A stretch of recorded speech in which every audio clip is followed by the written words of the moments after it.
30 जुलै 2025 रोजी रशियाचा एक भाग असलेल्या कामचटका द्वीपकल्पावरती 8.8 तीव्रतेच्या भूकंपाचे झटके हे जाणवले आणि मागच्या काही दशकांमध्ये झालेल्या विनाशकारी भूकंपामध्ये किंवा जास्त तीव्रतेच्या भूकंपामध्ये या भूकंपाची नोंद झालेली आहे।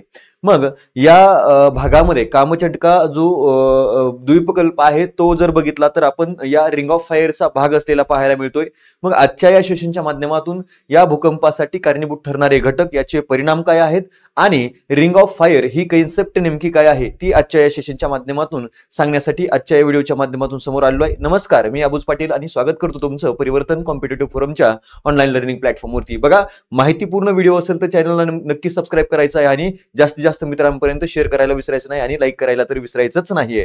ठीक आहे, चला सुरुवात करूया आपण आपल्या सेशनला। बघा, कामचटका भूकंप जर बघितला आता हे नेमकं क्षेत्र कुठं आहे त्याचं मॅप वरती एक्झॅक्टली लोकेशन आपण पाहूया। त्याच्यानंतर या भूकंपाचं तपशील जो आहे तो इथं व्यवस्थित पद्धतीने पाहून घेऊया आणि भूकंपाच्या संदर्भामध्ये महत्त्वाच्या ज्या संकल्पना आहेत त्या सुद्धा इथं आपण समजून घेऊया आणि त्याची कारणं सुद्धा समजून घेऊया। ठीक आहे, तर बघूया आपण कामचटका भूकंप। लक्षात ठेवा, इथं जर बघितलं तुम्हाला सांगितल्याप्रमाणे 30 जुलै 2025 रोजी रशियाचा जो काही या ठिकाणी कामचटका द्वीपकल्प आहे। द्वीपकल्प म्हणजे काय तर जमिनीचा असा भाग असतो जो तिन्ही बाजूने पाण्याने वेढलेला आहे।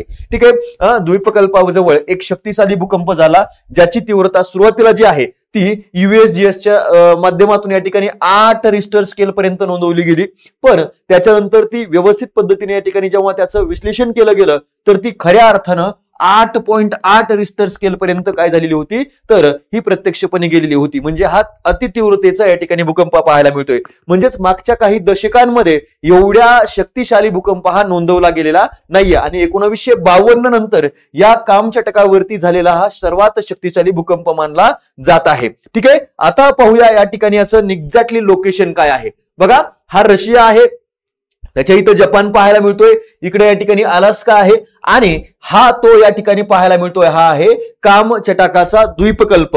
ठीक आहे, याच भागामध्ये काय झालेला आहे तर हा भूकंप झालेला आहे। त्याचं या ठिकाणी जर फोकस बघितलं, आता याच्या संदर्भामधल्या ज्या काही संकल्पना आहेत त्या आपण पुढे पाहूयात। ठीक आहे, इपिसेंटर असेल किंवा अपिकेंद्र आणि ते फोकस काय आहे ते इथं समजून घेऊया पुढे। ठीक आहे, तर त्याचं इथं आपल्याला केंद्र पाहायला मिळतंय आणि त्याच्या माध्यमातून इतर भागामध्ये हे तीव्रता झालेल्या आहेत। यामुळं या समुद्री भागामध्ये हा जर बघितला तर पॅसिफिक महासागर आहे आणि या पॅसिफिक महासागराच्या क्षेत्रामध्ये मोठमोठ्या सुनामी तयार झाल्या सुद्धा या ठिकाणी जाणवलेले आहेत। भूकंपाचे जे धक्के आहेत ते अगदी जपान पर्यंत इथं गेलेले होते आणि जपान पर्यंत जाऊन सुद्धा जपानच्या भागामध्ये यामुळे या ठिकाणी इथं मोठ्या सुनामीच्या लाटा सुद्धा तयार झालेल्या आपल्याला पाहायला मिळत आहेत। ठीक आहे, मग आता बघूया यामध्ये या ठिकाणी याचा तपशील काय आहे भूकंपाच्या तीव्रतेचा। ठीक आहे, याची तुम्हाला सांगितलं की 8.8 रिश्टर स्केल आहे। त्याच्यानंतर या ठिकाणी कधी झालाय तर 30 जुलै 2025 रोजी पहाटे। ठीक आहे, पहाटे 3च्या आसपास हा भूकंप झाला। त्याच्यानंतर केंद्रबिंदू ज्याला आपण म्हणतोय तो कुठं आहे तर लक्षात ठेवायचं कामचटका मध्ये असणारं एक शहर आहे, तो म्हणजे कोणतं तर पेट्रोपाव्लोव्स्क। ठीक आहे, पेट्रोपाव्लोव्स्क या ठिकाणी कामचस्की या शहरापासून 133 किलोमीटर दक्षिण पूर्वेला म्हणजे कुठं तर लक्षात ठेवायचं आग्नेय दिशेला इथं हा झालेला आपल्याला पाहायला मिळतो आहे। ठीक आहे, आणि किती खोलीवरती तर लक्षात ठेवायचं त्याचं केंद्र जे आहे फोकस ज्याला आपण म्हणतोय ते कुठं होतं तर त्या भूपृष्ठापासून जवळपास 19.3 किलोमीटर या ठिकाणी खोलीवरती असं म्हटलं आहे। नॅशनल सेंटर फॉर सिस्मोलॉजी नुसार या ठिकाणी 55 किलोमीटर खोलीवरती हे झालेलं पाहायला मिळतं आहे। आता इथं जर बघितलं तर या ठिकाणी पाहायला मिळतं ठिकाण कामचटका द्वीपकल्प जो रशियाचा भाग आहे आणि कुठं आहे तर अगदी पॅसिफिक महासागर म्हणजे प्रशांत महासागरामध्ये स्थित असलेला हा द्वीपकल्प आहे। आणि हा जर बघितला तर तुम्हाला सांगितल्याप्रमाणे रिंग ऑफ फायर ज्याला अग्निकंकन पट्टा असं म्हणतोय त्या अग्निकंकन पट्ट्याचा हा भाग आहे। मग आपण पुढे समजून हा सुद्धा भाग घेऊया की अग्निकंकन पट्टा हा नेमका काय आहे। ठीक आहे, तर बघा इथं जर बघितलं तर या ठिकाणी तुम्हाला पाहायला मिळेल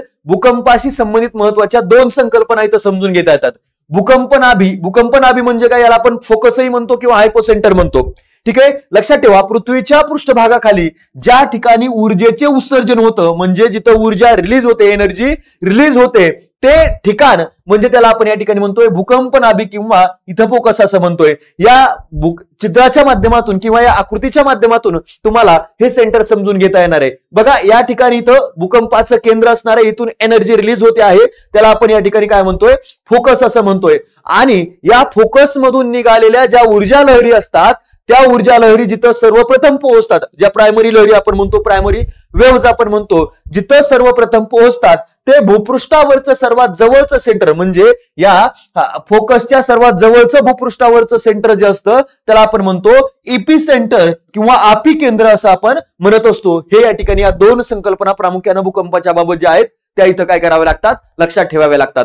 ठीक आहे, दुसरी गोष्ट, भूकंपाची तीव्रता कशाच्या माध्यमातून मोजली जाते, तर रिश्टर स्केलच्या माध्यमातून मोजली जात असते. ठीक आहे, चला आता बघूया या ठिकाणी असणाऱ्या भूकंपासाठी कारणीभूत ठरणारे घटक. आता भूकंपासाठी कारणीभूत ठरणारे घटक जर बघितलं तर त्यामध्ये एक तुम्हाला पाहायला मिळतो, तो म्हणजे कोणता, तर लक्षात ठेवा एक आहे, एक जर बघितला तर एक आहे लक्षात ठेवायचं, तो म्हणजे ज्वालामुखी.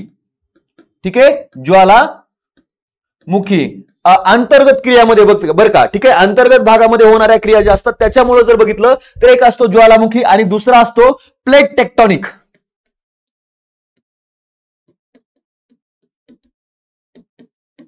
प्लेट टेक्टॉनिक हे दोन कारण अंतर्गत भागामध्ये आहेत. बाह्य कारणामध्ये लँडस्लायडिंग असेल, एखाद्या मेटॉरॉइड जर पृथ्वीवरती येऊन आदळला त्याच्यामुळे सुद्धा भूकंप निर्माण होत असतो. पण प्रामुख्यानं अंतर्गत भागामध्ये पृथ्वीच्या भूगर्भामध्ये होणाऱ्या हालचालींपैकी ज्वालामुखी क्रिया आहेत आणि प्लेट टेक्टॉनिक आहे.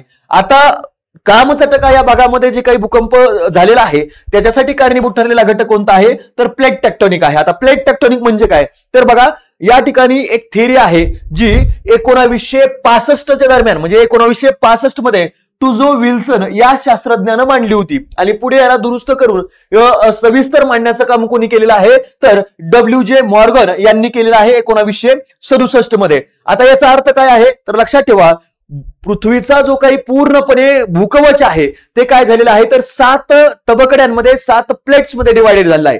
मोठ्या 7 आहेत आणि जवळपास 20 या ठिकाणी छोट्या प्लेट्स आपल्याला पाहायला मिळतात.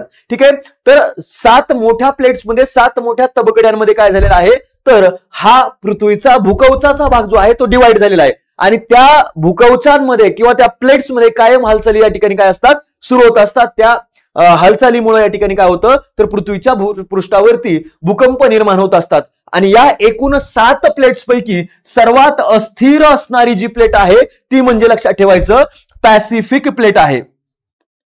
ठीक आहे, पॅसिफिक प्लेट जी आहे ती सर्वात अस्थिर मानली जाते. आता त्या 7 प्लेट नेमक्या कोणत्या आहेत ते जर बघितलं तर या ठिकाणी आपल्याला पाहता येईल, हा रिंग ऑफ फायर आहे. या 7 प्लेट तुम्हाला पाहायला मिळतील. त्यामध्ये उत्तर अमेरिकेची एक प्लेट आहे, त्याच्यानंतर या ठिकाणी दक्षिण अमेरिकेची दुसरी प्लेट आहे, तिसरी जी आहे तर आफ्रिकन प्लेट आहे, याला या ठिकाणी ही पाहायला मिळते. त्याच्यानंतर चौथी प्लेट आहे ती म्हणजे इंडो ऑस्ट्रेलियन प्लेट या ठिकाणी पाहायला मिळते. ठीक आहे, चौथी प्लेट झाली. 5वी प्लेट जी आहे या ठिकाणी पाहायला मिळते ती म्हणजे कोणती, पॅसिफिक प्लेट. त्याच्यानंतर अंटार्क्टिका प्लेट आहे. ठीक आहे, 6वी आणि एक आहे अटलांटिक प्लेट. अशा पद्धतीने या ठिकाणी काय पाहायला मिळतात, या 7 प्लेट अटलांटिक नाही, आफ्रिकन प्लेट नंतर या भागामध्ये असणारी युरेशियन प्लेट आहे. ठीक आहे, अशा प्रकारे या 7 प्लेट मधून ह्या पूर्णपणे भूकवचाचा भाग काय झालेला आहे, डिवाइड झालेला आहे आणि त्याच्यापैकी ही पॅसिफिक प्लेट जी आहे ती सर्वात अस्थिर मानली जाते आणि याच प्लेटच्या सीमावर्ती भागामध्ये कायम या ठिकाणी भूकंप होत असतात. तिथं ज्वालामुखीची केंद्रे सुद्धा इथं मोठ्या प्रमाणामध्ये आहेत आणि ती या ठिकाणी दिसताना ते या पद्धतीनं पाहायला मिळतं. म्हणजे हे जे काही तुम्हाला फायर फॉर्म मध्ये दिसतंय हा अग्निकंकन बेल्ट आहे, यालाच आपण रिंग ऑफ फायर म्हणतोय. आणि इथं रिंग ऑफ फायर म्हणण्याचं कारण असं आहे की याच्या सीमावर्ती भागामध्ये बाउंड्रीज वरती मोठ्या प्रमाणामध्ये ज्वालामुखीचे उद्रेक होत असतात आणि म्हणून इथं भूकंप सुद्धा मोठ्या प्रमाणामध्ये होतात. असा हा रिंग ऑफ फायरचा पट्टा असलेला पाहायला मिळतो आहे. हे प्रामुख्याने काय करायचंय, लक्षात ठेवायचं आहे. ठीक आहे, चला मग हे झाले या ठिकाणी रिंग ऑफ फायर. ठीक आहे, आता रिंग ऑफ फायर मध्ये कोणत्या देशांचा समावेश होतो किंवा रिंग ऑफ फायरचा विस्तार कुठपर्यंत आहे. ठीक आहे, बघा इथं जर बघितलं तर अमेरिका खंडामध्ये कोणते कोणते देश आहेत हा प्रश्न विचारला गेलेला आहे.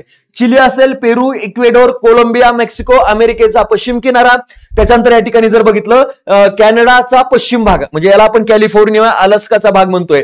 ठीक आहे, त्याच्यानंतर आशिया खंडामध्ये कोणते कोणते भाग आहेत तर रशिया मधला कामचटाका द्वीपकल्प आहे, जपान आहे, फिलिपाईन्स आहे आणि इंडोनेशिया हे देश या ठिकाणी या रिंग ऑफ फायरचे भाग आहेत. त्याच्यानंतर ओशिनियामध्ये पापुआ न्यू गिनी आहे, न्यूझीलंड आणि इतर अनेक लहान मोठी बेट याचा भाग असलेले आपल्याला पाहायला मिळतात. याच्यावरती प्रश्न विचारला गेलेला आहे राज्यसेवा पूर्व परीक्षेमध्ये. ठीक आहे, सो अशा पद्धतीने ही रिंग ऑफ फायर का म्हणायचं तर कायम या बेल्टमध्ये ज्वालामुखीचे उद्रेक होत असतात, फायर होत असतात, म्हणून त्याला रिंग ऑफ फायर असं म्हटलं जात असतं. अशा पद्धतीने या रिंग ऑफ फायरमुळे रिंग ऑफ फायरचा भाग असलेल्या या कामचटाका द्वीपकल्पामध्ये काय झालेलं आहे तर हा नेकताच भूकंप झालेला आहे 8.8 रिश्टर स्केलचा. आणि जगभरामध्ये आतापर्यंत झालेल्या मोठ्या तीव्रतेच्या भूकंपामध्ये याची नोंद झालेली आपल्याला पाहायला मिळते आहे. हे प्रामुख्याने काय करायचे तुम्हाला लक्षात घ्यायचं आहे. ठीक आहे, तर हा इथं महत्वपूर्ण माहिती आहे. डिटेलमध्ये आपल्याला जे काही आपली राज्यसेवा पूर्व परीक्षेची बॅच आहे ती म्हणजे